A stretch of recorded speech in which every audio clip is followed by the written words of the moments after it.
After one of probably the most unpredictable nights in all of professional wrestling, I can truly say that I am aghast for words. Robin, this is the youngest Berg, well, the oldest Berg out of the three Berg kids. Raj Lundberg. Guys, this is the Fast Count post show for the 2020-25 Elimination Chamber match. My voice is lost because how crazy I was screaming. Guys, what are your initial thoughts? We're going to start from the back end of the show and work our way forward. What are your thoughts? I want to start with you, Raj, first on John Cena heading towards the dark side and joining up with The Rock. Okay, so we finally knew what it meant at bad blood. He's always 3 steps ahead. Oh, that. I didn't even think about that, Raj. There you go. Always 3 steps ahead. But, Kevin, to add on to what Raj just said, I really think, all things considered, this has to go down as one of the greatest WWE shows of all time. You always remember those big heel turns when it catches you, I guess, by surprise to a certain extent. Shawn Michaels, Barbershop Window, Hollywood Hogan, Vince McMahon and Stone Cold lining up. But in this case, John Cena's even a little bit different. Maybe it's most equivalent to Hogan. That was a whole different angle and a whole different animal. But as far as somebody who had been so babyface for so long, to see that happen. And then there's that extra box office power because it happens along with The Rock. And what it really does is push Cody Rhodes more into being that next John Cena as the ultimate babyface. So Raj, as somebody you're the youngest out of the three of us, what does it mean for you, for a guy like John Cena to turn to the dark side? How do you feel? What is going on inside of you? It feels weird. Keep going, elaborate. Because everybody's just been saying, we want Cena, we want Cena. And like the new day, they're going to be, Cena sucks, Cena sucks, Cena sucks, Cena sucks. How did you feel inside, though? Like, are you upset about it? Do you like it? What do you think? I like it. You like it? Why? Because it makes WrestleMania more interesting? Yeah. For me, the first thing that really pops into my mind is my brother. My brother loved John Cena. Like, the way, Raj, as you guys don't know, Raj is a big Jey Uso fan. The way that Raj loved Jey Uso is the way that my brother loved John Cena. So I'm going to hit him up after I'm done with this just to see how he reacted. But for so many people, I know, this guy, John Cena, is their version of Hulk Hogan. And I remember when I was a kid, when Hulk Hogan turned heel, how crazy of a moment it was. And just thinking about, that for this generation of people, I know John Cena is a part-timer. He's not on the main roster, on the regular basis. But for him, especially, for people who are I'd probably say under 25, right? It has to be that, bash at the beach moment for them. Yeah, it's not something you thought you'd ever see, for sure. And when you talk about this, Kev, the build to WrestleMania had come into question. They answered they checked every single box with this show. I had said going in, it was one of the most important. I think I said it was the most important show of the year on Denise Salcedo's show. And they delivered. When the pressure was on, they came through and really delivered from jump, right? Like, you can go to the beginning of the show. Jade Cargill comes out, whoops the you-know-what out of Naomi. That Elimination Chamber match goes hard. You set up, likely, I would say, Rhea Ripley and Bianca Belair, which is a mega WrestleMania match. You make Tiffany Stratton look strong going into her match with Charlotte Flair. You get an epic match with Kevin Owens and Sami Zayn that really, I was uncomfortable watching it. It was so brutal, but couldn't have been any better between those two guys with their long history, which also sets up Randy Orton and Kevin Owens for WrestleMania. And then the way the men's chamber match unfolded, aside from what we're talking about at the end, you probably planted the seeds for that triple threat they teased at the Royal Rumble with CM Punk, Seth Rollins, and Roman Reigns. And then you get, the main event, or, probably the night 2 main event, right, gets a bunch more juice because The Rock is not only involved in the storyline, but now, it makes more sense as to why it would be Cena and Cody. Yes, that's the main thing. I'm glad that you touched upon that, because going into this match, I kind of thought it was going to be similar to Ultimate Warrior and Hulk Hogan, where you had two baby faces going at it, and maybe the cheering kind of cancels each other out a little bit. But now you got a clear direction. We have a heel versus a baby face. Cody Rhodes is going to have to overcome another massive mountain. It feels like every single couple of weeks this guy has to overcome something. If you look at all his stretches of WrestleMania, he had to overcome Roman Reigns, he had to overcome tribal combat at WrestleMania 40, and now he's going to have to overcome super heel NWO Cena. Raj, I want to know what you're thinking about this. Are you Team Cody or are you Team Cena now for this match? I want to be Team Cody, but just all his feuds has been boring. He's always feuding with Solo for no reason. And then why did Solo attack him at the end of SmackDown a couple weeks ago for nothing? Yeah, but now, like, after seeing that, do you feel like you're rooting for Cody? I mean, I get how you felt going into boring. Okay, but doesn't this make him less boring? No. By the wrong with that Cody Solo, right? I think this finally gives Cody some intrigue in his championship run, right? Like, which has been solid, don't get me wrong, but it hasn't ever felt like, okay, he's facing real danger, or okay, this is a real mega match. And I mean, look, Triple H, the one thing about Triple H, you can complain about day to day or week to week or whatever, his long term is on point. Oh, he always comes through when it matters. That seems to be the theme of his reign with the pen. And now you see it here again. Like, okay, where's the builder? Oh, this has been a slow builder. All right, now WrestleMania feels big, which is what they need, where you really need to get to. And that's what they got to.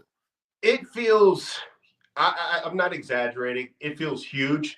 I feel like if you would have asked the majority of people, and I'm just going to really speak for myself, if you would have asked me 3 or 4 weeks ago how excited I was for WrestleMania, it's WrestleMania, so you're always going to have some level of excitement. But now with this added wrinkle of something that I wasn't expecting, to happen, if you want me to tell you what I thought, I was expecting Cena to win the Chamber. But I was expecting, once Cody Rhodes said, no, Rock, I'm not going to give you my soul, I was thinking that CM Punk was going to be so desperate enough that he would be the guy to take on, the giving of the soul. I never in a million years thought we would see Cena. So my excitement level went from like here to probably up here now that we got a heel Cena. And it came with a memorable moment to do it too. It wasn't even just like, it was coordinated. And yeah, I mean, it makes The Rock's involvement pay off. It makes Cena's return tour pay off. It makes Cody's championship feel bigger. It pays off WrestleMania. I mean, a lot of birds with one turn. How excited are you guys for Raw this Monday? I mean, you got Io Sky and Rhea Ripley, right? And you got the fallout to this. I think now both shows, because they finally had a good SmackDown, I thought, on Friday. Yeah. And now both shows are revving up. But yeah, I mean, you really want to see. I mean, not even for the Cena aspect. I mean, the Cena promo is going to be great because he's amazing on the mic. But I want to see where they go with the Naomi, Bianca, Jade, because there's still, what's Bianca's part in that, right? Because just the same way you had Cody against Cena, where it was like, all right, who's what? That's kind of Bianca and Rhea right now. So I feel like there's going to be another wrinkle in the Jade Naomi story and how that involves Bianca's build to WrestleMania. Raj, what did you think about the Women's Chamber? How did you feel about the return of Jade Cargill?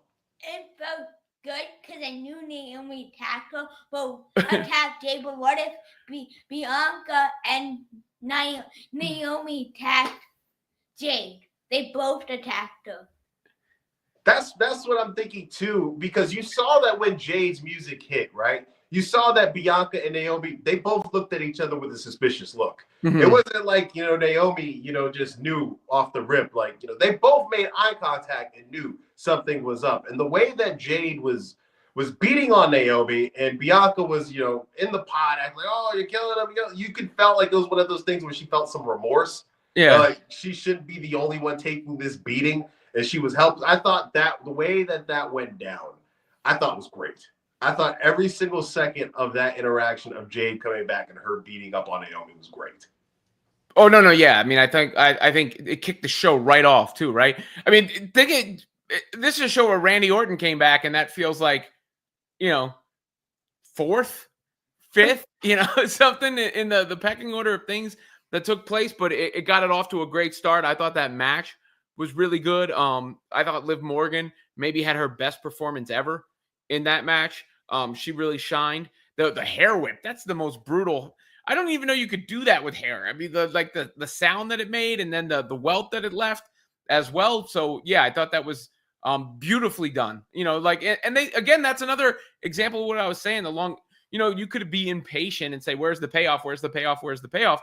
But as long as there is the payoff, as long as the payoff hits, that's what matters when you do an angle like that. And they stuck the landing. So that whole build and everything in between, you're never going to go back and go, oh, remember that SmackDown on February, whatever, that was a little slow. No, you're going to remember this and what happened here rather than, them biding their time to get there.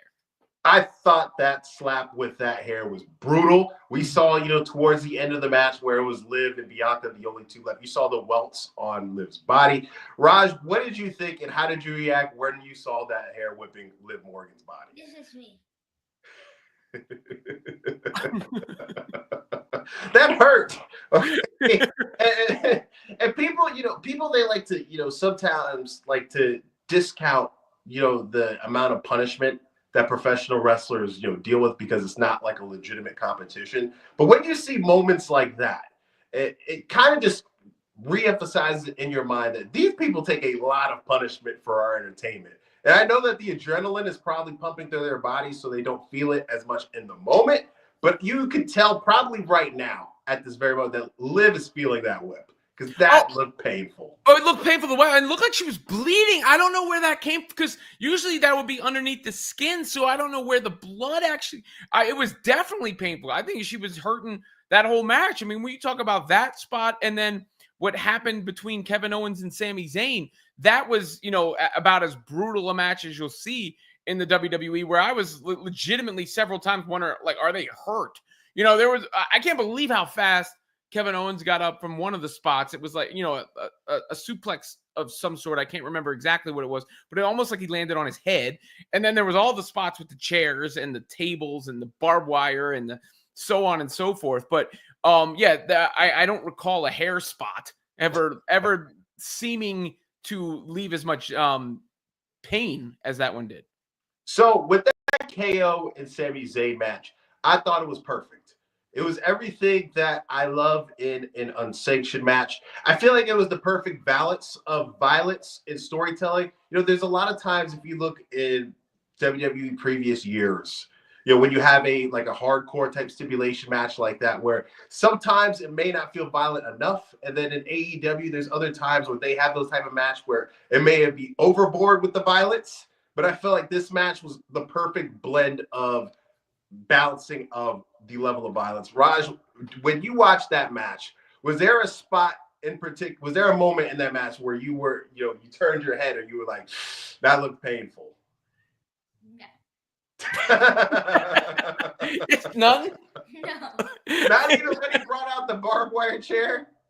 No. Raj, he was screaming classic and 5 stars. So maybe he was just so into it, because you could see the crowd felt that way, right? The guy, probably got memed. But that one again. Yeah. When you look at the toll that took, I mean, it goes back to their personal history. It pays off the fact that it was unsanctioned. And they, that's gonna be probably, I don't know if Kevin Owens and Sami Zayn will ever top that head to head. I mean, that you can't really replicate that. No, for sure. I thought it was great. If they never have another match for the rest of their careers together, I think that'd be the perfect period to their story. And like I said, I loved every single second of it. What do you guys think about the return of Randy Orton? Good. That's Are you excited for Randy Orton versus Kevin Owens at WrestleMania? Yes. Yeah. Elaborate. Yes, but Sammy might not get a match at WrestleMania. You know what Sammy's consolation prize is probably going to be, and I don't want to sound like I'm dissing the guy, because I feel like he's improved a lot lately, prior to the recent run that he's been on. But I feel like his match is going to be against Karrion Kross, right? If he has a match at all. I mean, I can see him being on the shelf. This could be a way to give him some time off and then bring him back in a big way when he does come back, because you can really sell the end of that match. But yeah, otherwise you could put him in a sort of a showcase sort of win situation. He could be this year's Andre the Giant Battle Royal winner. That's a big win.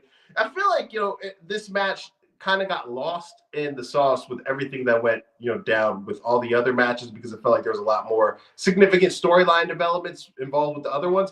But the tag team match with Tiffany Stratton and Trish Stratus versus Candice LeRae and Nia Jax, I feel like it was a win-win for everybody. I feel like Trish got her moment to get the big W in her hometown of Toronto. And Tiffany keeps on with the momentum heading into WrestleMania against her match with Charlotte Flair. Guys, how did you enjoy that match? Were you happy to see Trish? Were you happy Tiffany Time got the W? Let me know what you guys think. I think it served its purpose. It didn't come off. The crowd was into it. It didn't come off weak after the opener, which was great. It's not obviously the standout moment of the show, but you can't have everything can't be 150 miles an hour. I thought it was solid. I thought it did its job putting those two together, letting them have that moment. It did its job putting Tiffany Stratton over, and it didn't slow the show down. So overall, thumbs up. I don't want to say that he came out a loser in this because of everything that went down, because he's just so popular. But with everything going on now, right? With everything being set up now with Rock involved and now having a heel Cena and all these different things, it kind of feels like, the Jey Uso, the Jey Uso match with Gunther now is getting lost in the sauce because of all these bigger things that's going down. But I said that at the time. I think we might have done the show. I told you that was going to be Jey Uso's moment. The Royal Rumble win was going to be his moment. Now it's like he's definitely winning that match. Like, I'd be stunned if he doesn't win that match. It's going to follow. If he doesn't lose, If he doesn't win, this is me. This is me.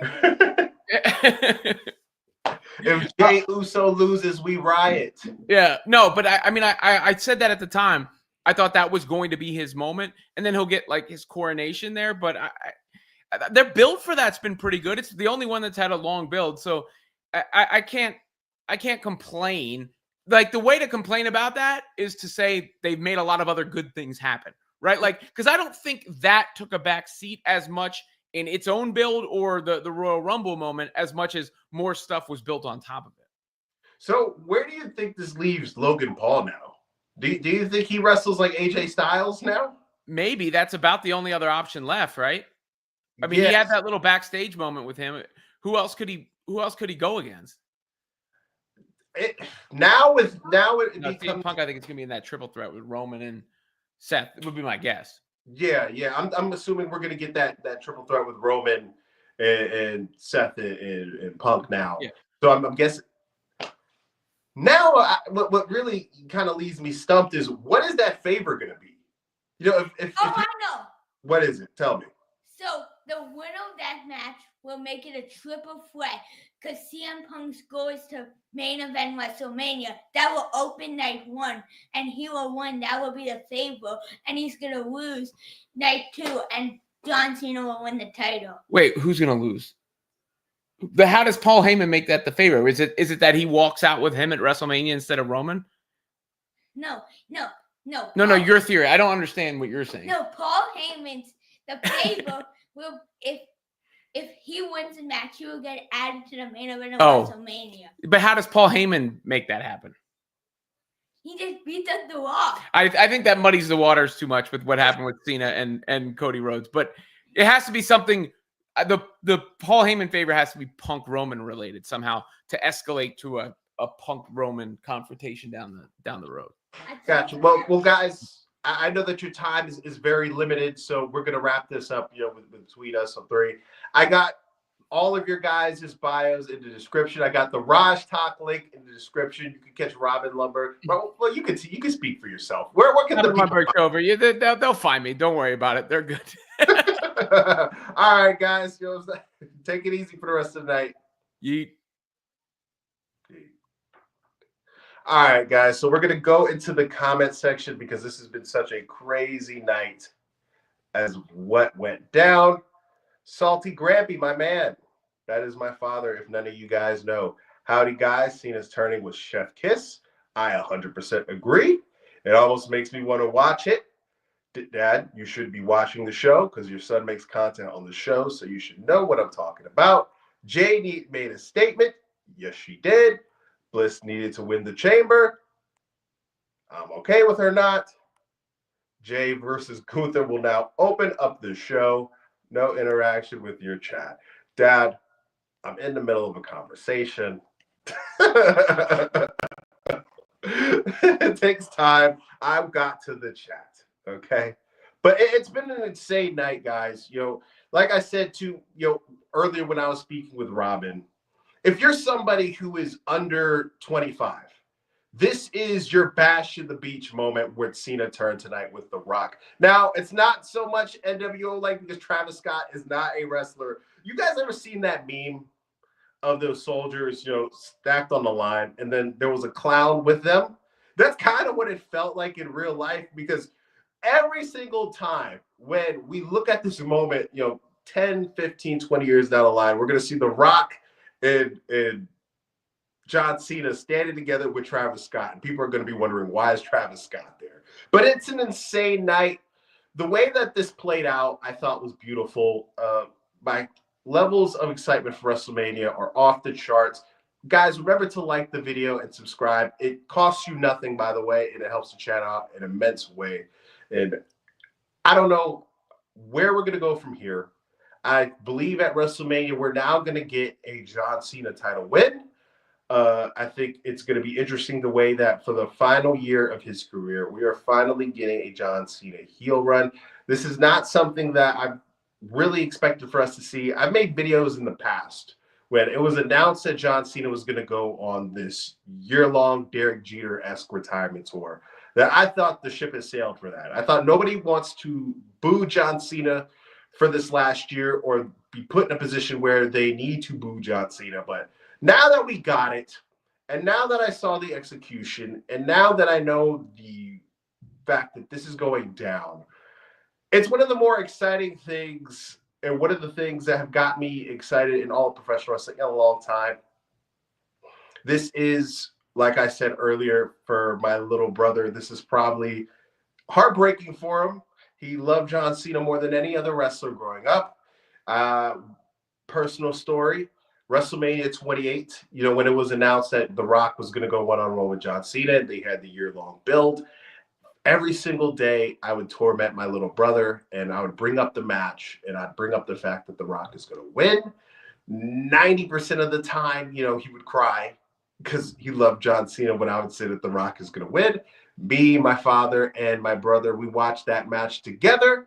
John Cena did the people's elbow tease. The Rock caught him with a rock bottom. 1, 2, 3. I screamed with joy. My brother screamed with sorrow. It was a beautiful night. We rewatched that match multiple different times. He tried to have some get back at me when The Rock lost to John Cena at WrestleMania 29. I told him nobody cares, which is true. Nobody brings that up 10 years later, 10, 15 years later. Nobody cares about the rematch. So it's great that we're finally seeing these two icons align on the same side. And I will still make fun of my brother about that match to this day still, though. My dad is laughing in the comment section because he remembered that night of me getting in my brother's face and him not being so happy. But guys, let me know what you think. This was an incredible night for professional wrestling. One of the more unpredictable nights and probably this decade. Cena turning heel in 2025. Who would have thought, right? But there's other things that went down on the show that have a lot of storyline implications for other different stories. You know, like we mentioned with Robin about the women's elimination chamber. Bianca Belair, she won the women's elimination chamber. I thought Roxanne Perez was the MVP for that match. She showed why people like to call her the prodigy. She has ton of potential. You know, she's going to be a future WrestleMania main eventer. But Bianca picked up the W. We're getting a tease of a potential triple threat between her, Rhea Ripley, and Io Sky. I'm good whether it's a singles match between Bianca and Rhea or the triple threat. I'm a big fan of all three of those individuals, but that is a dream match that people have been wanting for a long time as well, Bianca versus Rhea. But now with the backdrop of Jade being the strong alpha woman who wants this revenge, and we don't know the role that Bianca plays into it, it adds a wrinkle of interest that was already there. And I don't know what they have planned for Jade at WrestleMania, but obviously they brought her back in time for the show. So I'm assuming she's going to be on the card some way, somehow. If she finds out that Bianca and Naomi are involved, which I think that she does, or maybe because she didn't beat up on Bianca because Bianca was in the pod, or maybe it was one of those things where it is just Naomi, right? We don't know, but the way that they sold the interaction between the two individuals once Jade music hit has me to believe that she had either some knowledge of Naomi being the one to lay down the beats, or she was involved in the laying of the beats. But we're going to find out more on Monday, which is great. The fact that we only have, we have less than 48 hours until we find out. This is probably the most excited I've been for a Monday Night Raw in forever outside of the premiere. And I'm sure that the majority of you who are watching this or will watch it later feel the exact same way. A heel Cena in 2025. That's insane, guys. But if I'm going to have a Dave Meltzer star rating for this show, it's a 5, right? It's a 5-star show. Every single thing on the show meant something. Everything on the show is going to have layers that we're going to peel back as we get closer and closer to WrestleMania. It's a pivotal show. They were tweeting online, all these things about how WWE feels like this is going to be, I forgot the exact verbiage, but it's either going to be a groundbreaking show or a historic show, something along those lines. But they were aligned, and they've hyped up shows in the past that when you watch it, it's like, yeah, it was good, but it's nowhere near as big as they were hyping it up. But this was one of those moments where they were dead on. But guys, you know where to find the channel. Please hit the subscribe button, hit the like button. It costs you nothing to do those two things, and it helps the channel out in more ways than you even know. I am going to check the comment section one more time before I head out. Cena lost in Boston, and The Rock lost in Miami. It was reversed, Dad. Rock won in Miami, and Cena he won in Jersey. Yeah, the 29 was in New Jersey. So close enough, right? Jersey, Boston, they're all up north, right? But guys, I am Kevin Zwicker. I'm out.